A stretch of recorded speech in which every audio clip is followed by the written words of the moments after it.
السلام علیکم ورحمۃ اللہ وبرکاتہ۔ میرا اور میرے شوہر کا تعلق ایک ماڈرن لبرل بیک گراؤنڈ سے ہے، جہاں اسلام کی بنیادی نکات ہی مکمل اسلام سمجھا جاتا ہے، اور ظاہر ہے اس میں پردے اور حجاب کا تو سوال ہی نہیں پیدا ہوتا۔ تو دین کی طرف آنے سے پہلے میرا لائف سٹائل کیا تھا، اس پر بات کرنے کا زیادہ فائدہ نہیں ہے۔ ہاں، بس یہ ضرور کہوں گی کہ اللہ نے ہدایت کے راستے پر ڈال کر بس مجھے ایک اور موقع دے دیا کہ میں اپنے آپ کو اور اپنے گھر والوں کو برے انجام سے بچانے کی ایک اور کوشش کر لوں۔ اس سفر کا آغاز اس بے چینی سے ہوا کہ اللہ نے ہر طرح کی نعمت سے مجھے نوازا ہوا ہے، شوہر، بچے، پیسہ، عزت۔ But what am I doing for Allah? There has to be more to life than having fun with friends and going on vacation.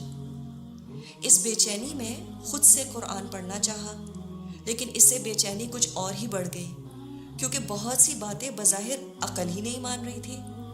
نساؤکم حرث لکم فأتوا حرثکم انا شئتم، تمہاری بیویاں تمہاری کھیتیاں ہیں، بس تم اپنی کھیتیوں کو جہاں سے چاہو آؤ۔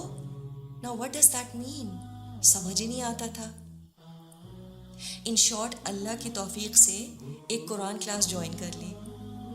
اس وقت میں اپنے سب چاہنے والوں کو ساتھ ساتھ ایک ڈسکلیمر بھی دے رہی تھی کہ میں بالکل اپنا حال حلیہ نہیں بدلوں گی، بس قرآن سمجھنا چاہتی ہوں۔ مجھے لگا کہ شاید اللہ نے میری دعا سن لی تھی، اور میری دعا یہی تھی، یا اللہ، I want to know what you have spoken to me about in your book۔ اور اللہ نے مجھے قرآن سے ان 2 سالوں میں ایسے گزارا کہ میری تو زندگی ہی بدل کر رہ گئی۔ I still remember، ہم سورہ بقرہ کی ایک آیت سے گزر رہے تھے، جہاں ابراہیم علیہ السلام نے اللہ سے اپنے آنے والی نسلوں کے لیے ایک دعا کی تھی، ربنا وجعلنا مسلمین لک ومن ذریاتنا امۃ مسلمۃ لک۔ اے ہمارے رب، ہمیں اپنا فرمانبردار بنا دے اور ہماری اولاد میں سے بھی اپنا فرمانبردار بنا۔ I think that was the turning point for me۔ بہت روئی کہ میرے بچوں کا کیا بنے گا، اور خیال آیا کہ اگر بچوں کو آگ سے بچانا ہے then I will have to move faster۔ وہ قرآن جس سے میں پڑھا کرتی تھی، اس پر ابھی بھی میرے آنسوں کے بلاچز موجود ہیں، and nothing is more precious to me than those tears، honestly۔ پھر ایمان کے ساتھ حیا نہ بڑھے، now how is that possible؟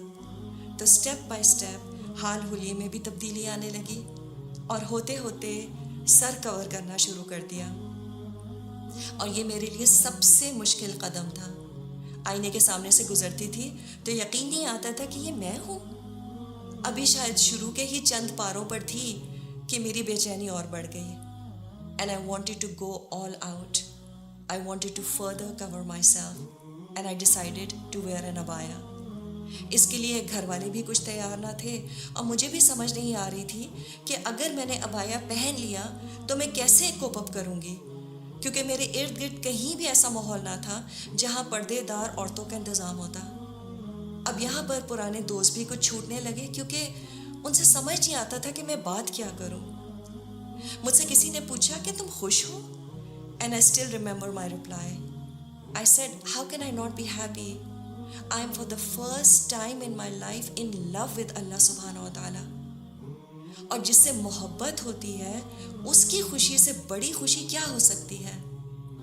میں نے اللہ کی مدد سے ابایا پہننا شروع ہی کیا تھا کہ میری ایک پرانی سہیلی مجھے کافی پر لے گئی اور سمجھایا کہ دیکھو، تم جذباتی ہو رہی ہو، دین پر ضرور آؤ لیکن دھیرے دھیرے۔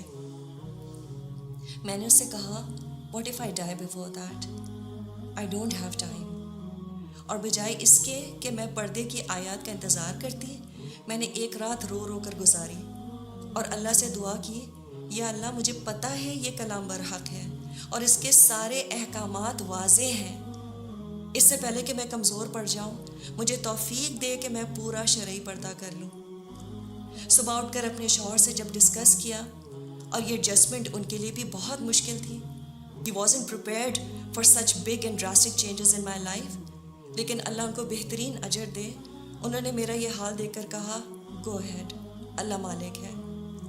آئی اسٹل ریممبر فیس کور کرنے کے بعد میرے ہسبینڈ مجھے جب پہلی بار ڈرائیو پر لے کے گئے تو میں نے ان سے آئس کریم کھانے کی ریکویسٹ کی، اور وہ بھی کون آئس کریم کھانے کی، کیونکہ میرا ارادہ شرعی پردہ کرنے کا تھا، اور اس میں ایک بڑی رکاوٹ مجھے اپنے نامحرم رشتہ داروں کے سامنے کھانے پینے کی نظر آ رہی تھی۔ الحمدللہ if you can manage eating cone ice cream, you can definitely manage other meals with your face covering. I still mess up my scarf sometimes, but then I tell myself it's okay. دین پر چلنے پر تو انبیاء کا بھی مذاق اڑایا گیا، تو چلو اس بہانے یہ سنت بھی پوری ہو گئی الحمدللہ۔ لیکن میری زندگی کا ایک بہت بڑا قدم یہ تھا کہ میں نے مکس شادیوں پر جانا چھوڑ دیا۔ اس پر بہت سے رشتہ داروں کا دل بھی ٹوٹا۔ یہ قدم میں نے اس لیے اٹھایا کیونکہ یوں لپٹے لپٹائے ایسی محفلوں میں جانا جہاں باقی عورتیں اتنی تیار ہوں، میں تو somehow سہ لوں گی اللہ کی مدد سے، but why should any woman has to go through this experience, جبکہ اللہ نے ایک عورت میں زینت کرنے کی خواہش ہارڈ وائر کی ہوئی ہے۔ میں نے یہ قدم اس لیے بھی اٹھایا تاکہ میری اگلی نسلوں میں یا کوئی اور مسلمان لڑکی جب پردے کا ارادہ کرے تو اس کے لیے میرے اس فیصلے سے شاید کچھ آسانی ہو جائے، تو شاید اس میں اللہ میرا حصہ بھی قبول کر لے۔ اور واقعی اس کے بعد جو بھی میری زندگی میں لوگوں کے اعتراضات آئے، مجھے اللہ نے ہی سنبھالا۔ لیکن جیسے مریم علیہ السلام کو اللہ نے شدید تکلیف میں کھجور کے تنے کو ہلانے کو کہا تھا، اللہ ہمیں بھی آزماتا ہے۔ He wants us to see shaking the date palms in our lives، اور اس کے بعد اللہ کی مدد ضرور آتی ہے۔